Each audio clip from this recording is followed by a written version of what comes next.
The instant I saw the inflatable unicorn floating around in my pool, I knew right away something was amiss. I didn't have a unicorn float, and I hadn't sanctioned any type of barbecue with lawn chairs and what appeared suspiciously like a full-scale family reunion in my yard.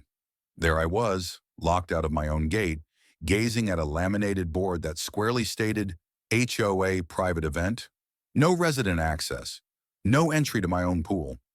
Initially, I thought it must be a prank, perhaps some hidden camera joke, but then I caught sight of her, Lydia Harper, reclining like a monarch in my deck chair, drinking a neon drink with a paper umbrella in it, while her grandchildren plunged into the deep end as if they were the owners of the place.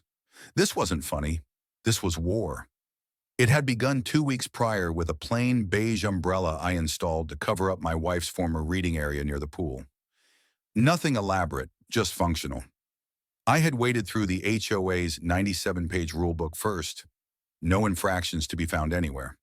Still, the following day, Lydia sent me an email declaring it an unauthorized visual blight that, in her estimation, spoiled the neighborhood look. I dismissed her, attributing it to her typical clipboard-carrying patrols. Blunder.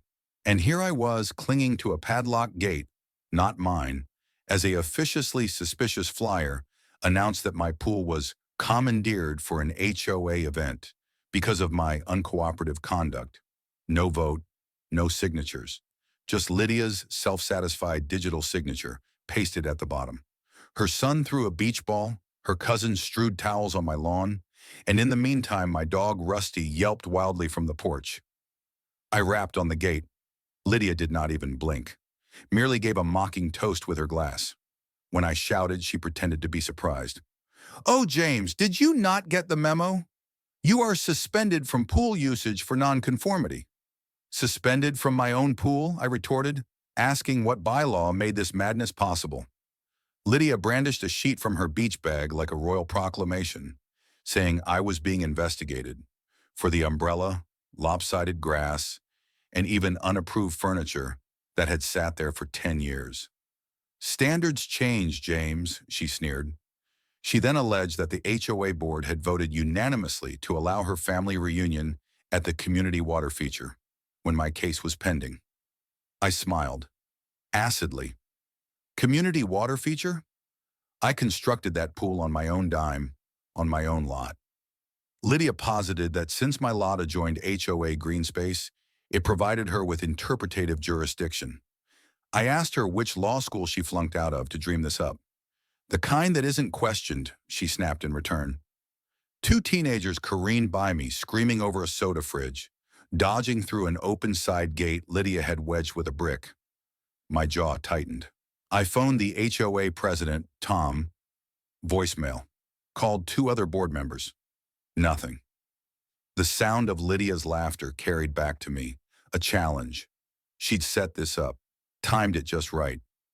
She'd seen me pack my truck that weekend, then made her move. My yard had become a carnival in full swing. Coolers, towels, juice boxes, jamming up the skimmer. I did not scream. I went back in and saw something on my desk, the draft of the original HOA charter I had assisted in writing 20 years prior, nestled with property maps. And there, deeply buried, a clause that had been forgotten. My property, because of its historical agricultural designation, was optional to join the HOA. I had volunteered out of a desire for community peace, but had never actually signed the final agreement relinquishing control. I recalled joking about it with the county clerk at the time. My ticket out.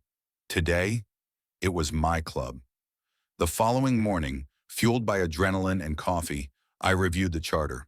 Paragraph 9, subsection C, my own handwriting, assured me that my fate lay beyond the legal jurisdiction of the HOA. I had been obeying their rules voluntarily, but no enforceable contract ever granted them true control. I replicated the surveys, uncovered signed documents, and even discovered a decade-old HOA letter confirming my non-mandatory status. 20 quiet minutes at the county clerk's office later, I had a certified document proving my pool and half-acre were officially, legally mine, HOA-free. I left the clerk's office calmer than I'd felt in days. This wasn't about winning. It was about ending Lydia's reign of petty tyranny. Not just for me, but for every neighbor she had bullied over fence heights and mailbox colors. That afternoon, I wrote an email to the HOA board, copying Lydia. I included the documents, declared in no uncertain terms that my pool was private property, insisted the HOA remove the unauthorized lock within 24 hours, and threatened legal action on the horizon. 10 minutes after I hit send, Lydia retaliated. No apology, only venom. Your suspension of community amenities is extended back. We filed a notice of trespass against the HOA and a county health complaint because Lydia's unauthorized parties had no safety plans, children unsupervised around alcohol. I had the pictures, piles of trash, pandemonium, minors rampant. Then I became resourceful. I put up weather-resistant cameras and one on the gate, one on the deck, catching every splash and every intruder. I replaced the gate hinge with a version that had a removable pin, ensuring no one would ever be able to lock me out again. And just for fun, I messed around with an old prototype, a safe, non-toxic, UV-reactive pool dye system I'd come up with years earlier for detecting leaks. Not toxic, just embarrassing. I set it up at sunrise, attaching it to the return jet of the pool. The next time Lydia's team swam, they'd glow like radioactive popsicles. Sure enough, by lunchtime, Lydia's family returned. Teens played music loud. Adults hung out by my made-to-order grill, flipping burgers as if they were their own. My cameras rolled. Kids almost drowned. Solar lights were smashed. Adults taunted me as a bitter loner. I remained cool, recording footage. Friday's warmth sent them back again. Lydia, clad in a sun hat now, sprayed champagne into the air. 20 minutes after they plunged in, the dye became active. Their skin began to glow green in the sunlight. Pandemonium broke out. Children shrieked. Adults stared at their glowing arms. Lydia twirled around, hands shining brightly green. I walked out onto the porch, lemonade in hand, playing dumb.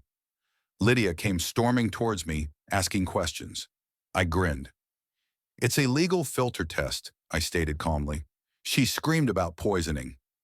I methodically cited the FDA approval of the dye and mentioned that my cameras had recorded her trespassing, now the subject of a county investigation. Just then, the sheriff rolled in, tipped off days in advance. He raised an eyebrow at Lydia's radiant arms and scanned my documents.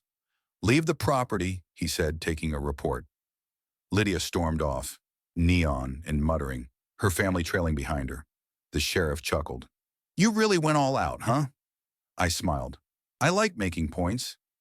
Silence reclaimed my yard. Rusty sniffed the pool, confused. I knew Lydia wasn't done. Entitled types never quit. But I was ready. Saturday stayed quiet. Until noon when my phone buzzed, a neighbor, Ellen, sent me a link.